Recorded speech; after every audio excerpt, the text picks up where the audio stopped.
Moi kaikille! Tervetuloa vuoden 2024 viimeisen videon pariin, jossa mä jaan, kuten otsikosta luitte, 24 asiaa, joita mä oon tehnyt tänä vuonna. Mä en oo vähän aikaan tehnyt tämmösiä ihan kasuaaleja kuulumisten vaihtovideoita, mutta nyt ajattelin, että olisi pitkästä aikaa ihan kiva tehdä tällainen. Ja toivottavasti teen näitä tulevaisuudessa lisääkin, jos nämä vain teitä kiinnostavat. Nämä asiat, mitä mä seuraavaksi jaan, ei ole missään erityisessä aika- tai tärkeysjärjestyksessä, vaan aivan sekalainen seurakunta erilaisia saavutuksia tai kuulumisia tai myöskin epäonnistumisia, mitä tähän vuoteen kuului. Ensimmäinen asia on se, että mä ostin tänä vuonna uudet kengät. Ja tää saattaa kuulostaa hassulta, mutta nostin sen tähän siksi, koska mä en siis todellakaan osta joka vuosi uusia kenkiä. Mä ylipäätään en omista ihan valtavaa kenkäkokoelmaa, ja sitten kun mulla jotkut kengät on, niin mä yritän käyttää ne mahdollisimman hyvin loppuun asti ja korjauttaa suutarilla. Ja sitten kun suutari sanoo, että nämä eivät ole enää korjattavissa, niin sitten vasta heitän ne kengät pois. Ja mulle kävi tosiaan tänä vuonna itse asiassa ihan tässä syksyllä sillä lailla, että yhdet mun rakkaat nilkkurit, joita olin käyttänyt nimenomaan tämmöisinä välikausikenkinä syksyisin ja keväisin, kun on kylmää, mutta ei vielä ole kadut ja tiet jäässä, niin olin käyttänyt sitten tämmöisiä nilkkureita, mutta ne olivat sitten hajonneet ja tosiaan vein ne suutarille, jos hän olisi voinut tehdä niille jotakin, mutta sanoi, että ei kannata korjata, kun ovat jo sen verran hajalla. Joten sitten mun piti ostaa itselleni uudet vastaavat kengät ja onneksi löysin sellaiset sitten itse asiassa aika onnekkaasti kirpparilta, erittäin halvalla ja juuri sellaisilla ominaisuuksilla kuin olin toivonut. Toinen asia, mitä mä tein tänä vuonna, oli, että mä kävin ensimmäistä kertaa katsomassa koripalloottelua livenä. Tää oli marraskuun alussa Kataja Basketin kotiottelu Joensuussa Motonet Areenalla. Se oli ihan mielenkiintoista.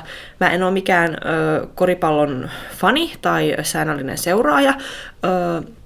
On joitakin yksittäisiä Suomen miesten maajoukkueen otteluita katsonut joskus televisiosta, mutta nyt mulla sattuu olemaan tämmöinen mahdollisuus käydä katsomassa sitten tätä Kataja Basketin kotiottelua yhden toisen tapahtuman yhteydessä, niin kävin sitten siellä ja se oli ihan hauskaa ja siellä oli hyvin paljon niin kuin, porukkaa paikalla ja innokkaita kotijoukkueen faneja totta kai.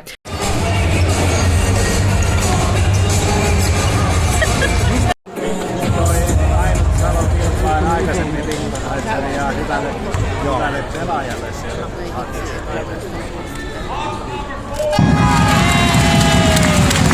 Kolmas asia ja aika kiva tämmönen saavutus oli se, että mä sain 1000 tilaajaa täyteen täällä YouTubessa.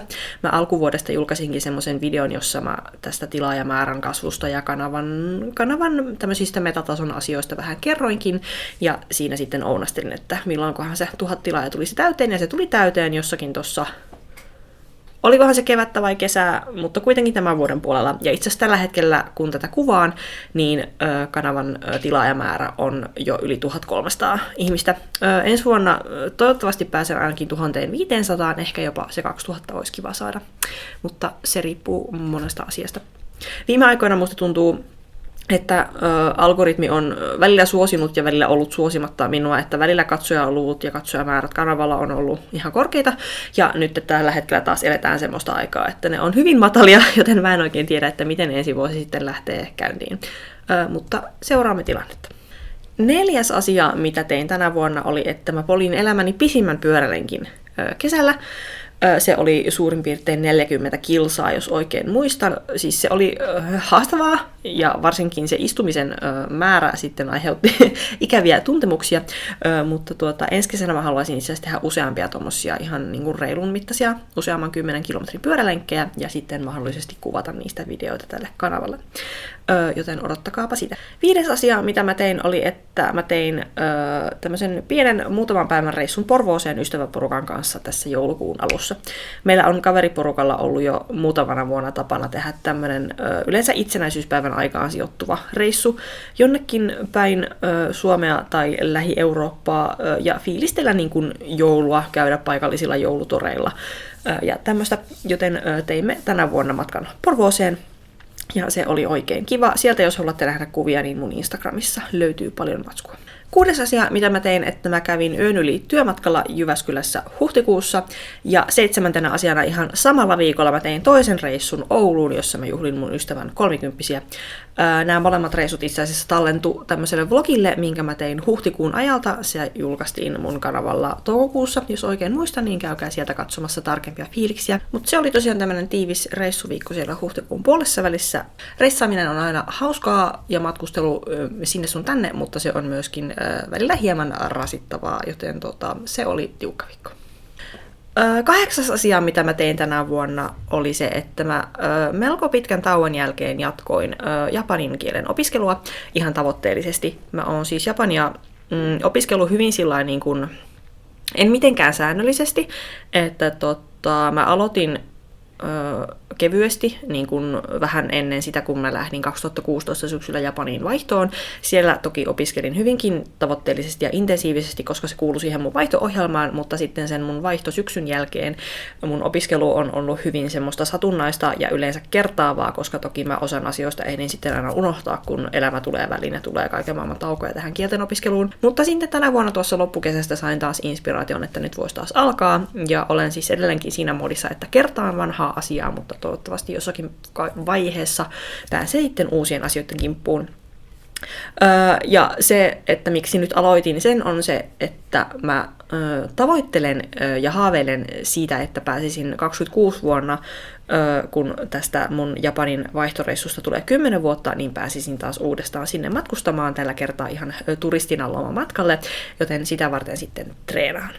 Ja lisäksi mä mietin, että mä haluaisin tehdä ton JLPT kokeen ensimmäisen tason mahdollisesti ensi vuoden lopulla tai sitten myöhemmin, milloin siihen nyt on mahdollisuus, mutta niitä asioita varten treenaan. Ja tämä on näkynyt myös mun kanavalla tänä vuonna. Jos olette seuranneet uusia julkaisuja, niin olette huomannut, että mä oon tänä vuonna julkaissut 2 tämmöistä lyhyttä japaninkielistä videota ihan harjoitusmielessä, koska mulla ei ole semmoista niin kuin puhetoveria, jonka kanssa mä voisin käydä keskustelua japaniksi, joten mä käyn sitten yksikseni niitä täällä, kun teen videoita ja kerron omaan elämääni kuuluvista asioista japaniksi. Ja niitä videoita on toivottavasti tulossa myös ensi vuonna. Sitten 9. asia, mitä mä tein tänä vuonna, oli, että mä kävin keikoilla ja festareilla. Mä kävin yhteensä 3 festarilla, Ilovaarissa, Ilosaarirokissa ja Unholy Winterfestissä, kaikki täällä Joensuussa. Sen lisäksi mä kävin 7 klubikeikalla. Ja kun nämä festarikeikat siihen mukaan laskee, niin keikkoja on varmasti reilusti yli 20 tullut tänä vuonna. Ja jatkan sitä ehdottomasti myös ensi vuonna. Mulla on ensi vuodelle jo 3 keikkalippua ostettuna. 10. asia, mitä mulle oikeastaan tapahtui, mä en ehkä itse niinkään tehnyt, mutta mulle tapahtui tänä vuonna, oli se, että mä sain elämäni ensimmäisen vakituisen työpaikan. Eli tähän asti olen tehnyt ihan vaan niin kuin määräaikaisilla työsopimuksilla töitä, mutta nyt sain sitten keväällä vakituisen työpaikan. Se ei varsinaisesti muuttanut mun arkea hirveästi, koska mä vaan niin kuin, tai mut vakinaistettiin samaan tehtävään, missä mä olen tähän asti ollut jo 1,5 vuotta, joten niin kuin arki ei siitä hirveästi muuttunut, mutta onpahan nyt sitten vähän ekstra turvaa työelämässä toivon mukaan. Vakituinen sopimus ei tietenkään tarkoita sitä, että olisin suojassa kaiken maailman YT-neuvotteluita, mutta kuitenkin se on ihan mukava tietää, että mun ei periaatteessa tarvi toivottavasti hetken sitten uutta työpaikkaa häskellä tai CVtä päivittää. 11. asia, ja tämä on ehkä semmoinen fail, mikä mulle tapahtui tänä vuonna, on se, että mä osallistun tämmöisen yhden paikallisen teatteriproduktion käsikirjoitushakuun. Se ei ollut itse asiassa edes valmis käsikirjoitus, vaan synopsis. Omalla synopsiksellani osallistuin siihen, mutta en tullut valituksi. Ja se tietysti vähän harmittaa, mutta toisaalta mä en enää tässä vaiheessa, kun tästä tuloksesta tai tämän käsikirjoitushaun niin kun, tuloksesta on jo muutama kuukausi mennyt, niin en mä sitä enää hirveästi ajattele, mutta se oli semmoinen asia, mitä halusin ihan vaan kokeilla, koska oli mahdollisuus, ja no, se nyt ei sitten johtanut mihinkään, mutta en tiedä. Ehkä tulevaisuudessa, jos tulee uusi mahdollisuus, niin saatan osallistua, jos mulla on joku hyvä idea draamakäsikirjoitukseen. Sitten taas tämmöinen asia, mikä tapahtui minulle tänä vuonna, oli se, että mun ensimmäinen lemmikkini Kaapo-kissa kuoli helmikuussa. Kaapo on esiintynyt mun kanavan videoilla ihan alusta asti hyvinkin intensiivisesti. Pitkän ajan katselijat luultavasti hänet muistavatkin. Hän oli tämmönen musta poikakissa, joka kuoli sitten 20 vuoden iässä, ja hän oli mulla tosiaan 10 vuotta. Eli tuli mulle ihan seniori-ikäisenä. Ja no, hän on nyt poissa, mutta sitten taas toisaalta hänen kuolemansa jälkeen niin tein semmoisen asian, että ryhdyin paikallisen eläinsuojeluyhdistyksen kissoille sijaiskodiksi. Ja mullahan on tällä hetkellä täällä Lilluka-kissa, jonka olette jo parilla videolla kenties nähneetkin. Hän on tällä hetkellä etsimässä loppuelämän kotia, joten voi olla, että ensi vuonna sitten täällä mun luona häärää joku toinen katti, mutta sitä vielä odotamme. 14 asiaa, mitä mä tein tänä vuonna ja mikä oli ollut mulla vähän niin kuin bucket listillä jo pitkään, oli se, että mä osallistuin vieraslajitalkoisiin nyt vihdoinkin ensimmäistä kertaa. Eli niille, jotka eivät kenties tiedä asiasta, niin vieraslajitalkoot on siis yleensä tämmöisen paikallisen luonnonsuojeluyhdistyksen järjestämiä vapaaehtoisia talkoita, joissa sitten kitketään haitallisia vieraslajeja erilaisista luonnon ympäristöistä. Ja minä kävin sitten, olikohan se nyt heinäkuuta vai kesäkuuta, kun kävin näissä talkoissa. Ja se oli tosi kiva, se oli raskasta, koska oli lämmintä ja silloin oli erityisen ikäviä ja lukuisia hyttysiä, jotka pureskeli mun käsivarret ja jalat ihan paukamille, mutta se oli kuitenkin semmoista kivaa konkreettista tekemistä, mihin sai vähän niin kuin purettua sitä omaa ilmastonmuutos- ja luontokatoahdistusta, mikä aina välillä iskee. Joten voin suositella. Se oli ihan mukava kokemus ja yritän päästä myös ensi vuonna mukaan. 15 asia, taas tämmöinen ensimmäistä kertaa asia oli se, että mä leivoin karjalanpiirakoita ensimmäistä kertaa. En ollut siis aiemmin edes kokeillut, mutta nyt sitten osallistuin tämmöiselle paikallisen Martta-yhdistyksen järjestämälle kurssille, missä leivottiin karjalanpiirakoita ja vatruskoita. Se oli vaikeeta, mun niistä piirakoista tuli aika rumia, se rypyttäminen ei onnistunut kauhean hyvin, mutta ihan mukava oli päästä kokeilemaan ja katsotaan, että innostunko mä joskus sitten tekemään niitä vaikkapa kotona ihan itsekseni. Siinä on aika paljon työtä, joten voi olla, että se on jonkinlaisen kynnyksen takana, mutta ensimmäinen askel on nyt rypyttämiseen otettu. 16 asia, ja nyt mennään käsityörintamalle, oli se, että tänä vuonna mulla oli aika vähän aikaa ja inspistä käsitöiden tekemiseen ja myöskin aika vähän tarvetta, koska mulla alkaa tällä hetkellä olla vaatekaappi niin kuin aika täynnä vaatteita ja mä en halua tehdä vaatteita itselleni turhaan, mä haluan oikeasti käyttää kaikkea, mitä mulla vaatekaapissa on. Joten sen takia käsityövideoita tuli tänä vuonna vain se yksi. Ensi vuonna toivottavasti tulee ainakin 1 tai ehkä jopa 2 projekteja, joista teen videon. Katsotaan. Saatan tehdä taas uuden mekon ja sitten saatan tehdä uudet housut, mutta en osaa vielä aikataulusta sen tarkemmin sanoa, mutta ne on mulla ensi vuoden listalla. 17 asia, minkä tein tänä vuonna, oli se, että mä kävin tämmöisessä kosmeettisessa kirurgisessa toimenpiteessä, eli poistattamassa niskasta 2 semmoista suht isoa luomea, mitkä mulla oli siellä aina ollut. Tästä on myös siellä mun huhtikuun kuukausivlogi-videolla vähän asiaa. Tää oli niin kuin tämmönen, ehkä niinkään kosmeettinen niin kuin ulkonäköisyystä tehty päätös, koska niin kuin enhän mä itse niitä näe, kun ne oli täällä ihan mun niskassa, mutta se oli lähinnä semmoinen niin kuin arjen mukavuutta lisäävä asia, minkä halusin nyt viedä läpi, koska tosiaan ne luomet, kun ne oli täällä niskassa just semmoisessa sopivassa kohtaa, että niitä aina epähuomiossa menin rapsuttelemaan ja sitten paidan reuna aina hankas niitä, niin mä halusin nyt sieltä pois häiritsemästä ja kävin siis ihan yksityisellä lääkäriasemalla, koska pystyin ja halusin. Ja se onnistui oikein hyvin, niistä luomista vielä täällä pienet arvet, mutta ne toivon mukaan siitä pikkuhiljaa sitten aina vaalenee, niin eivät sitten näytä kovin rumilta välttämättä, mutta sellaisessa kävin. 18 asia, minkä mä tein tänä vuonna, oli jälleen tämmönen ensimmäisen kerran kokeilu, eli siis kokeilin parvekeviljelyä ensimmäistä kertaa.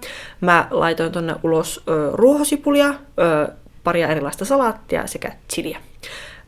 Onnistuu ehkä kohtuullisesti, kysymysmerkki. Ruohosipulia sain ihan kivasti, tai no niistä ruohosipulista oikeastaan ainoastaan 1 siemen lähti kunnolla itämään, mutta se mitä siitä sitten lopulta kasvoi, niin siitä riitti pariin piirakkaan. Salaattia tuli ihan kivasti. Chilit kasvoivat oikein nätisti aina tähän talven alkuun saakka, mutta nyt mulla on siis nämä chilin jäännökset tässä pöydällä. Ne on valitettavasti kuivunut tommosiksi, miksi noita nyt sanois, kuolleiksi puun oksiksi. Mä ehkä pidän ne tuossa ruukussa vielä kevääseen asti ja katon, että alkaako ne sitten jotenkin maagisesti ehkä keväällä sitten taas itämään ja heräämään henkiin, mutta en pidä sormia ehkä ristissä sen suhteen. Katsotaan, että mitä mä ensi vuonna keksin. Haluaisin jatkaa näitä kokeiluja ja toivottavasti sitten ensi keväänä olen vähän viisaampi sen suhteen, että miten noita kasveja kannattaa hoitaa. Jos teillä on jotakin hyviä vinkkejä chilin kasvatukseen, niin kertokaa ihmeessä.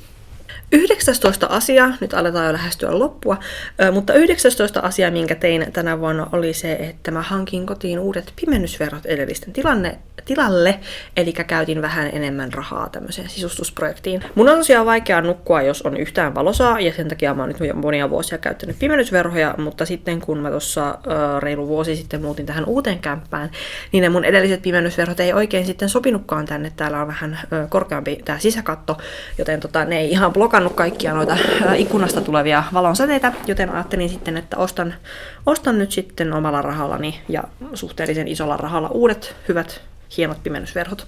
Ja ne täällä sitten onkin juuri nämä vihreät, mitkä näette täällä taustalla. Ne on oikein kiva väriset ja ne toimii hyvin, joten en ole harmissani siitä, että kulutin lähes 700 € niihin. Mutta se oli semmoinen ehkä 1 vuoden isoimpia ostoksia, tai varmaan isoin ostos, mitä mä tein tänä vuonna. 20. asia, mitä mä tein tänä vuonna, oli se, että mä kävin luovuttamassa verta 2 kertaa. Mä oon vuodesta 2017 asti käynyt vähintään kerran vuodessa luovuttamassa verta.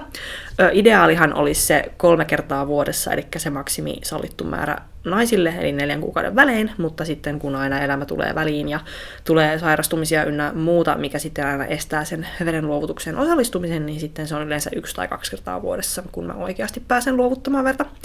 Mutta tänä vuonna kävin 2 ja tää oli nyt jo 12 kerta tää viimeisin kerta. Kannustan kaikkia kykyjen mukaan osallistumaan tällaiseen toimintaan. Antakaa omaa elinvoimaan niille ihmisille, jotka sitä tarvitsevat. Listalla numerona 21 on se, että mä osallistuin Pohjois-Karjalan Pride-viikon tapahtumiin.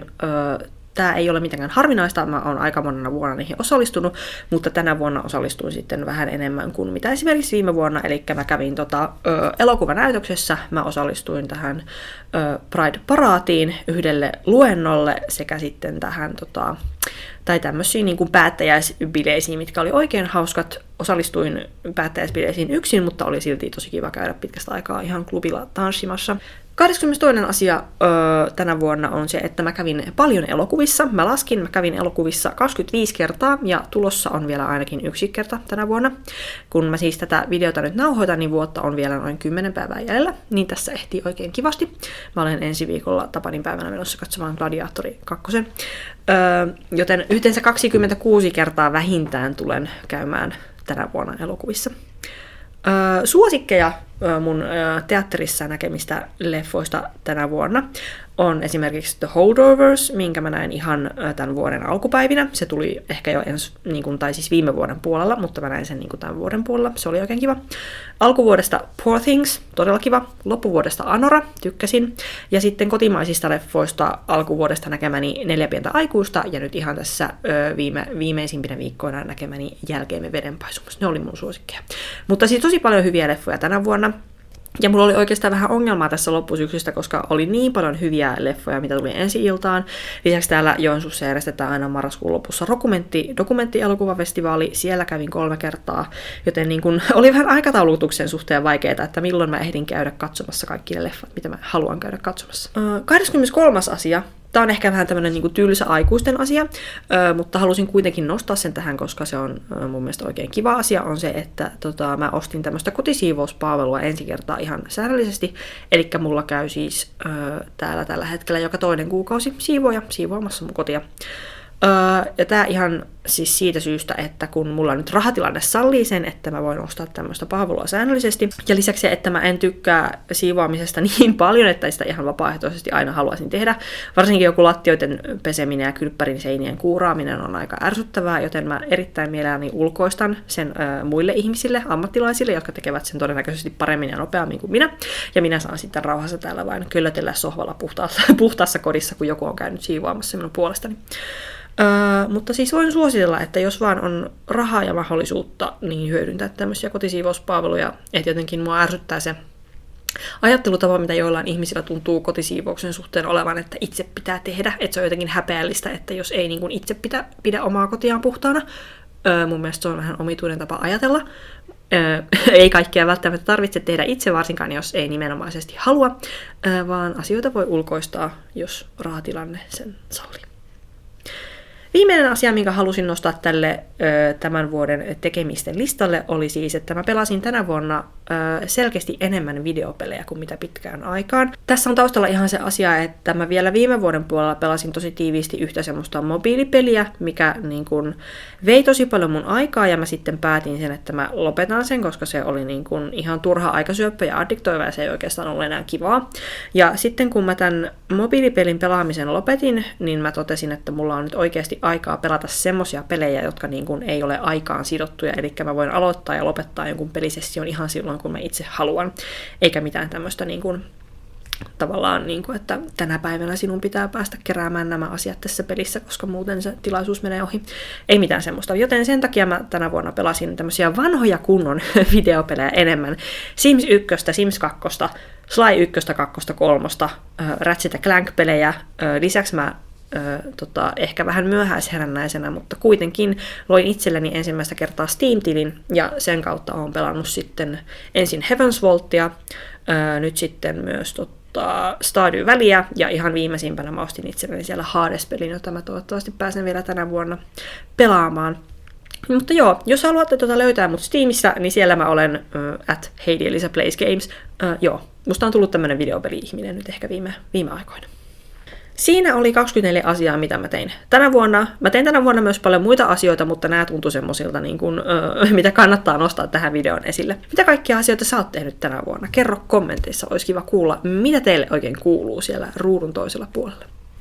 Ensi vuonna mä pyrin edelleen tekemään näitä videoita ihan kuukausittain, ja kuten sanoin, tiedossa on ainakin käsityövideoita, japaninkielisiä videoita, aion kuvata myös vlogeja edelleen, ja sitten höpöttelyä erinäköisistä aiheista, mitä milloinkin tulee mieleen. Ja videoiden välillä mut löytää Instagramista ja Blue Skysta ja sieltä Steamista. Kiitos kun katsoit videon tänne ihan loppuun saakka. Oikein onnellista ja onnekasta uutta vuotta 2025, ja ensi kertaan! Kotiin aikataulusyistä, joten en itse asiassa tiedä, että jos täällä kuuluu jotain omituisia kolinaa ja ääniä, niin Lillukka leikkii leluhiirellä tuossa lattialla. Älkää antako sen häiritä.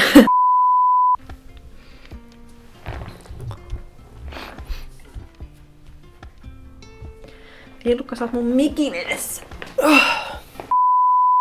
Twitteriä mä en enää käytä. Senkin asian olisin voinut nostaa tähän listalle, että mä luovuin Twitterin käytöstä vihdoinkin tänä vuonna. Tai siis X:n. En tosin suostu sanomaan sitä X:ksi, vaan se on edelleen mulle Twitter.